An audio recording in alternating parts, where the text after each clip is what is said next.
मेरी उम्र 35 साल हो चुकी थी। अब मैं उम्र के उस मोड़ पर थी जहाँ लड़कियों के रिश्ते आने बंद हो जाते हैं और बालों में चांदी उतर जाए उसके बाद तो लोग औरत को बेकार समझ लगते हैं। बस मैं भी इसी उम्र में थी। अब मैं किसी भी रिश्ते को स्वीकार करने के बारे में सोच रही थी, पर एक दिन तो हद हो गई। मेरी माँ मेरे पास आई और कहने लगी, बेटी तुम्हारे लिए एक लड़के का रिश्ता आया है। उम्र में तुमसे सिर्फ 2 साल का बड़ा है, लेकिन इससे पहले उसके 4 बार तलाक हो चुका है। उसकी 4 पत्नियां उसे छोड़कर जा चुकी हैं। माँ की बात सुनकर मेरी रीढ़ की हड्डी में कपकपी शुरू हो गई। मैं सोच भी नहीं सकती थी कि मेरी माँ मेरे लिए ऐसा रिश्ता लेकर आएगी जिसकी 4 बार शादी हो चुकी है और एक पत्नी उसके पास नहीं रुकती। भला जिसका 4 बार तलाक हुआ हो वह किसी लड़की को खुश कैसे रख सकेगा? उसे तो तलाक देने की आदत पड़ गई होगी, लेकिन फिर भी माँ ने अगले ही पल एक अजीब बात करी। बोली, पूछोगी नहीं तलाक होने के पीछे क्या कारण था? मैं कुछ नहीं बोली, बस अपनी माँ की तरफ देखने लगी। मेरी माँ खुद ही बताने लगी, बेटा लड़का एक ही है, उसके घर में ना माँ है और ना बहन है, बस एक बूढ़ा बाप है और उसकी उम्र 70 साल है। उससे बेचारे ने हमेशा अपने बेटे के लिए अच्छा ही सोचा, लेकिन जब भी कोई लड़की उस घर में आती है तलाक लेकर चली जाती है। मुझे उस बूढ़े पर तरस आती है। उस बेचारी बुढ़ी की जिंदगी कितनी रह गई है। उस बेटा भी क्या करे, अपनी माँ और बहन को खोने के बाद बाप के खिलाफ एक शब्द भी नहीं सुन सकता। बस इसी वजह से जब उसकी पत्नियां उसके बाप पर इल्जाम लगाती तो वह उन्हें तलाक देकर घर से निकाल देता। मैं तो कहती हूँ कि अगर तुम उसके बाप को भी संभाल लो, उसकी सेवा करो, उसका दिल जीत लो, फिर कभी भी कोई समस्या नहीं होगी तुम्हें। वैसे भी तुम बहुत अच्छी हो। तुमने अपने पापा का भी कितना ख्याल रखा है। मुझे लगता है अगर तू उस आदमी को संभाल लेगी, उसकी सेवा कर, तो तू एक अच्छी शादीशुदा जिंदगी गुजार सकती है। वरना बेटी अब तो तुम्हारा कोई रिश्ता ही नहीं आता। माँ की बात ने मुझे चौंका दिया था। साथ ही साथ मैं मायूस हो गई। किसी का बाप इतनी ज्यादा तलाकों की वजह कैसे बच सकता है? यह इल्जाम सास पर होता तो एक बात को मैं मान भी लेती, लेकिन ससुर वाली बात मुझे हजम नहीं हो रही थी। फिर मैंने सोचा हो सकता है आजकल लड़कियों में सहन शक्ति कम होती है, तो उस बेचारे बुढ़े अंकल को देखकर परेशान हो जाती होगी। घर में उसके अलावा कोई और था भी नहीं। हो सकता है छोटी सी बात का बतंगड़ बन जाता हूँ और बात तलाक तक पहुँच जाती हो। मैं बात को जितना छोटा समझ रही थी वह इतनी छोटी नहीं थी। मुझे क्या पता था कि मैं आग के दरिया में छलांग लगाने जा रही हूँ और जिससे मुझे अपने आप को भी बचाना होगा और अपने घर को भी। मेरी अभी तक शादी ना होने के पीछे 2 कारण थे। एक तो हम लोग गरीब थे, भर भर के दहेज नहीं दे सकते थे। पढ़ी लिखी तो थी लेकिन ज्यादा सुंदर नहीं थी। रंग ज्यादा गोरा नहीं था, लेकिन मेरे नैन नक्श बहुत ही तीखे थे। बड़ी बड़ी आंखें, ऊंची लंबी नाक, लंबे काले बाल जो मेरी पर्सनालिटी को 4 चांद लगा देते थे। लेकिन वही बात कि लड़की गोरी होनी चाहिए, बस इसी की वजह बनाकर लड़के वाले इनकार कर जाते थे। खैर मैंने अपने होने वाले पति से मिलने की इच्छा अपनी माँ के सामने रखी। मैंने माँ से कहा कि कम से कम एक बार लड़के से मिल तो लूं। उस लड़के से मिलने के बाद मैं एक बार उसके व्यक्तित्व को जांचना चाहती थी कि आखिर पता तो चले कि वह इंसान है भी या नहीं, उसके साथ जिंदगी गुजार सकती हूँ या नहीं। मेरी बात सुनकर मेरी माँ बोली कि नहीं बेटी, उसके बाप की आज्ञा नहीं है। उसका बाप अपने बेटे के बारे में बहुत सेंसिटिव है। अगर तुझे लड़के से मिलना ही है तो कल लड़का और लड़का का बाप दोनों आ रहा है। तुझे कोई बात करनी है तो उसी समय कर लेना, लेकिन मैं तुझे यह इजाजत बिल्कुल नहीं दूंगी कि तू अकेले में लड़के से मिले। यह बात लड़कों को शोभा देती है लेकिन लड़कियों को नहीं। अपनी माँ की बात सुनकर मुझे गुस्सा आ गया। मैंने कहा, माँ लड़के लड़कियों में भेद पहले जमाने में किया जाता था और लड़का और लड़की बराबर के हकदार हैं। दोनों को अधिकार है कि वह अपने पसंद को जीवन साथी चुने। अगले ही दिन वह लोग हमारे घर शाम को 4 बजे आ गए। मैं लड़का के बाप को देखकर दंग रह गई, जिसे मेरी माँ ने 70 साल का बुढ़ा बताया था। वह तो 40 से 45 साल का हट्टा कट्टा आदमी लग रहा था। ऐसा लग रहा था कि बाप बेटा नहीं, दोनों छोटे और बड़े भाई हैं। वह बूढ़ा आदमी, जो कि मुझे बिल्कुल भी बूढ़ा नहीं लग रहा था, बहुत ही सातिराना नजरों से हमारे पूरे घर का जायजा लेने में लगा हुआ था। उसका बेटा कम और वह ज्यादा नजरें घुमा घुमा कर इधर उधर देख रहा था, जैसे कि रिश्ता उसी के साथ हो रहा हो। अब मैं तो कुछ ऐतराज नहीं कर सकती थी, वरना मेरी माँ कहती कि तुम्हें हर वक्त नखरे ही सोचते रहते हैं। जाते हुए मेरे ससुर ने मेरी गोद में 10,000 रुपए दे दिए। मुझे अपने ससुर की यह बात बहुत अजीब लगी। मेरे होने वाले ससुर ने मेरे सिर पर हाथ रखा, कहा, आज से तुम हमारी बेटी हुई, तुम्हें आकर ले जाऊंगा। मेरे बेटे को पत्नी की जरूरत है और मैं भी घर में अकेला बोर हो जाता हूँ। वह आदमी बहुत ही सलीके से बात कर रहा था। लगता नहीं था कि कोई उसकी वजह से तलाक ले सकता है, वह भी एक ऐसे इंसान से जो देखने में बहुत ही स्मार्ट और हैंडसम है। मैंने अपनी माँ से कह दिया कि अगर उस बूढ़े ने मेरे साथ कुछ भी बदतमीजी करने की कोशिश की तो मैं चुप नहीं रहूंगी। यह बात आप अपने दिमाग में बैठा लो। मेरी माँ कहने लगी, तुम भी यह बात अपने दिमाग में बैठा लो कि अपने ससुर की इज्जत अपने बाप की तरह करना। आजकल की लड़कियों की तरह जवान मत चलाना, जो बात बात पर नाराज हो जाती हैं बिना किसी ठोस वजह के। अगर अपने ससुर से लड़ाई करोगी और घर छोड़कर आई तो उस घर के दरवाजे तुम्हारे लिए हमेशा के लिए बंद हैं। मैंने तुम्हें परवरिश ऐसी नहीं दी।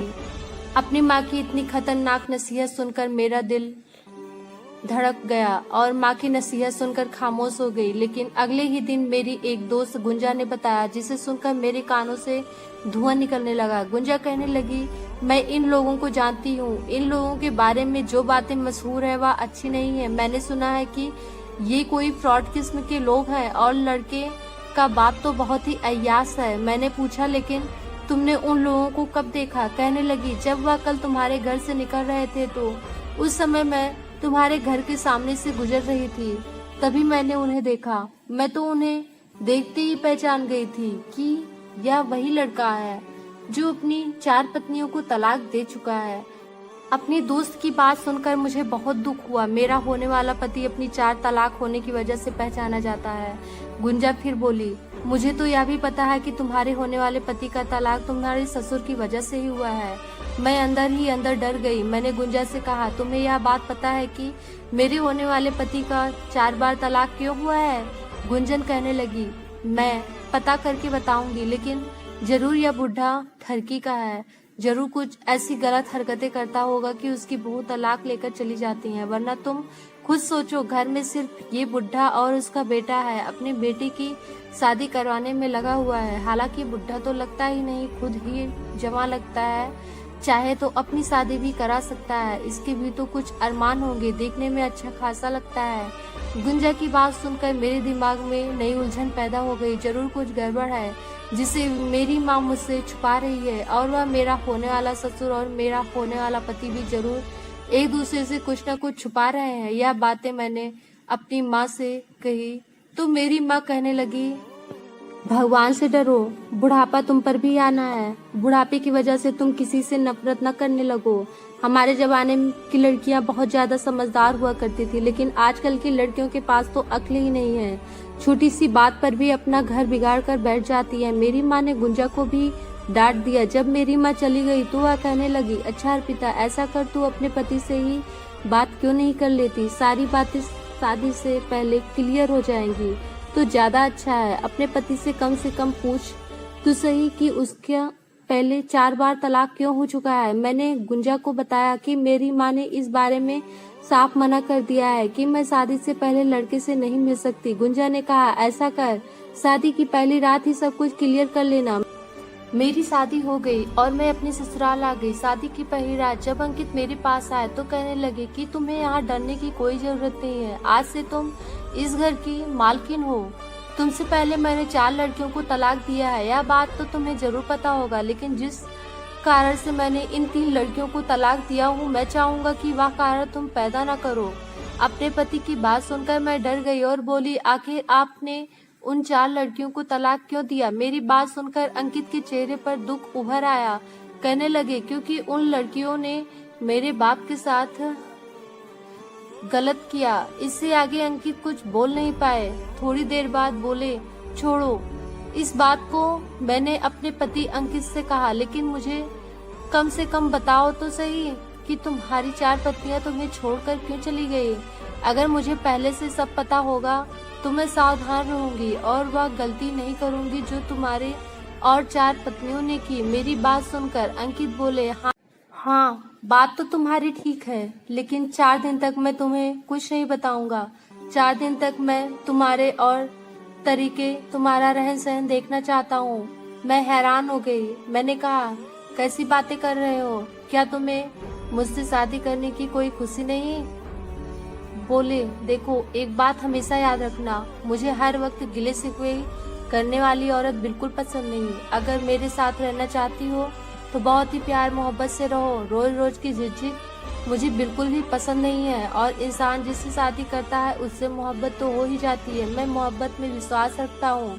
तुम मेरी पत्नी हो और मैं तुम्हें पूरी इज्जत और मोहब्बत दूंगा, लेकिन बस एक बात का ध्यान रखना, मेरे पापा पर किसी भी तरह का कोई इल्जाम मत लगाना। आज से पहले 4 लड़कियां मेरी जिंदगी से गई हैं, इसकी वजह नहीं कि उन्होंने मेरे पापा पर उंगली उठाई। हालांकि वह लड़कियां तुमसे कहीं ज्यादा सुंदर थी।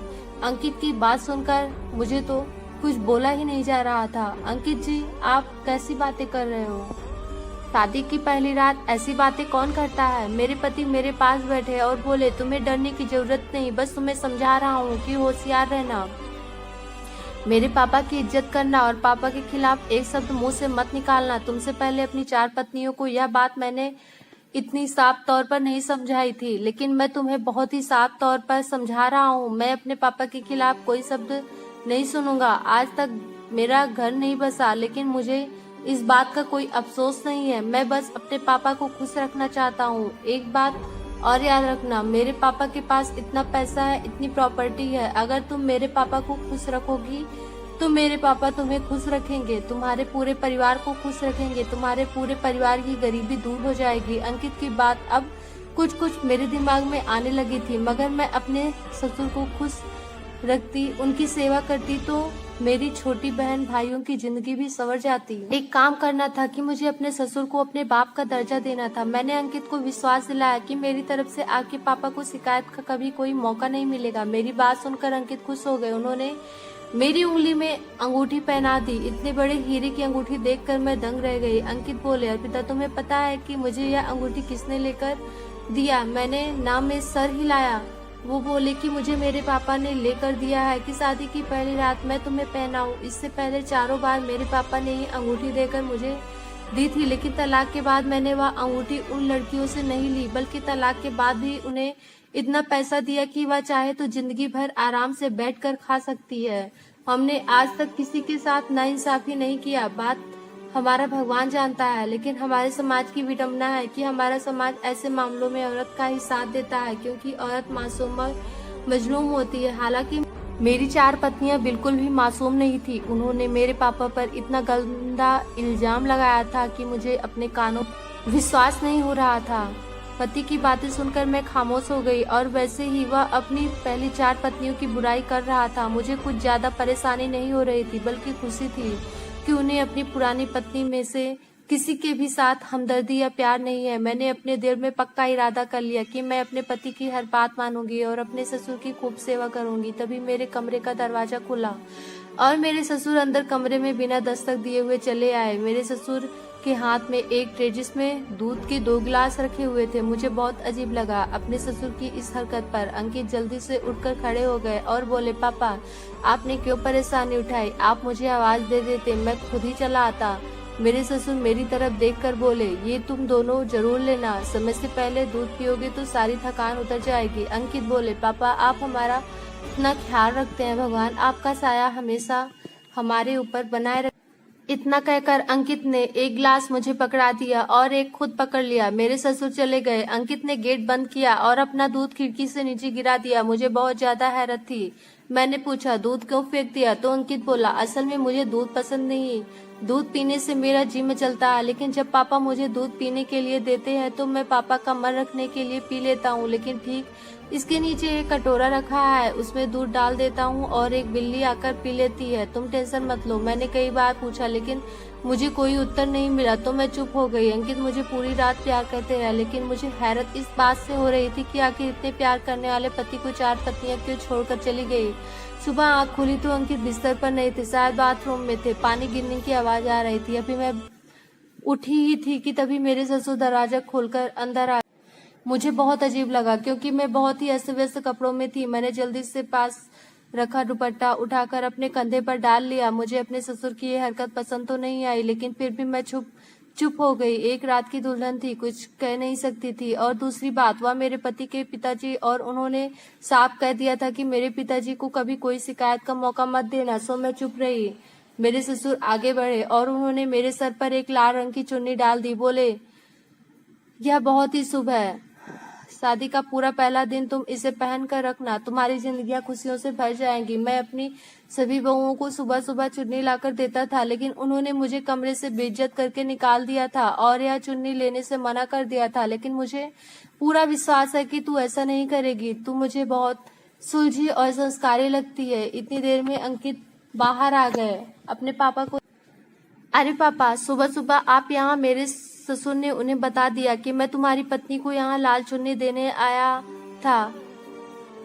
मेरे ससुर चले गए। अंकित बोले, पापा की बात मानना और पूरे दिल से चुन्नी को पहन कर रखना। मैं अंकित से कहना चाहती थी कि मुझे तुम्हारे पापा की छूने वाली बात पसंद नहीं आई, लेकिन मैं चुप रही। इसी तरह मेरी शादी को 4 दिन गुजर गए। अभी तक तो सब कुछ ठीक चल रहा था, लेकिन अपनी ससुर की सिर्फ एक बात मुझे बहुत ही अजीब लगती। वह हर वक्त मेरे आस पास रहते, मुझसे बात करने की कोशिश करने के बहाने से मुझे अपने पास बुलाते। अपने ससुर की इतनी ज्यादा अटेंशन मुझे बिल्कुल भी पसंद नहीं आ रही थी। कभी कभी तो जब मैं और अंकित बहुत पास पास बैठे होते और अंकित मुझसे प्यार भरी बातें कर रहे होते तो मेरे ससुर आ जाते और अंकित का हाथ पकड़कर उठा देते और किसी काम के बहाने बाहर भेज देते। मुझे अपने ससुर की ये सारी बातें पसंद नहीं आती। अगर यही सब अंकित करते तो मुझे अच्छा लगता, लेकिन वह तो शादी के दूसरे दिन से ही अपने काम में बिजी हो गया। अब मैं धीरे धीरे इस घर से जुड़ने लगी। मैं घर की सफाई करने लगी, लेकिन मेरे ससुर अपने कमरे की सफाई नहीं करने देते। वह हमेशा उसमें ताला लगा कर रखते हैं। जो सोने जाते हैं तभी खोलते हैं, फिर बंद कर लेते हैं। मैंने अंकित से कहा कि तुम्हारे पापा ताला क्यों लगा कर रखते हैं। अंकित थोड़ा परेशान हो गए। कहने लगे कि मेरे पापा की यह बहुत पुरानी आदत है। वह अपने कमरे में किसी को जाना पसंद नहीं करते। यहाँ तक कि उन्होंने कभी मुझे भी अपने कमरे में नहीं आने दिया। तुम ऐसा करो, बाकी घर की सफाई करो, पापा के कमरे को ऐसे ही रहने दो। शादी को 1 महीना बीत गया, लेकिन मेरे ससुर का रवैया वैसा ही था। वह अपने कमरे में ताला लगा कर रखते। अब तो मैं बहुत ज्यादा परेशान हो चुकी थी। मुझे लगता था कि जैसे कमरा बहुत ज्यादा गंदा हो चुका है। हर रोज अपने घर को साफ करते हैं तब भी गंदा हो जाता है, और फिर पापा के कमरे की तो बरसों से सफाई नहीं। अंकित ने कहा, एक बार पापा से आज्ञा ले लो, कमरा साफ कर देना। अंकित की आज्ञा मिलते ही मैं अपने ससुर के कमरे में चली गई। दरवाजा खुला हुआ था। मैं दरवाजा खोलकर अंदर चली गई। मेरे ससुर बैठे हुए थे। मेरी तरफ से उनकी पीठ थी। मैंने एक नजर पूरे कमरे में डाली। मेरी आंखें फटी की फटी रह गई, क्योंकि पूरे कमरे में यहाँ से वहां तक लेडीज कपड़े पड़े हुए थे। ड्रेसिंग टेबल की तरफ नजर गई तो वहां भी मेकअप का सामान रखा था। मुझे बहुत ज्यादा हैरत हुई। मेरी सास को तो गए न जाने कितना समय हो गया। मेरे ससुर के कमरे में लेडीज सामान क्या कर रहा था। ससुर ने मुझे देखा और चौंक गए। मुझे देखकर वह एकदम से डर गए और बोले, अरे बहू, तुम मेरे कमरे में क्या कर रही हो? चलो बाहर चलते हैं। मैं भी बाहर ही चलता हूँ, मेरा चाय पीने का मन कर रहा है। चलो मेरे लिए अदरक इलायची वाली चाय बना दो। मैंने कहा, पापा चाय तो मीना बना रही है, आप चले जाओ, चाय पी लो, तब तक मैं आपके कमरे की सफाई कर देती।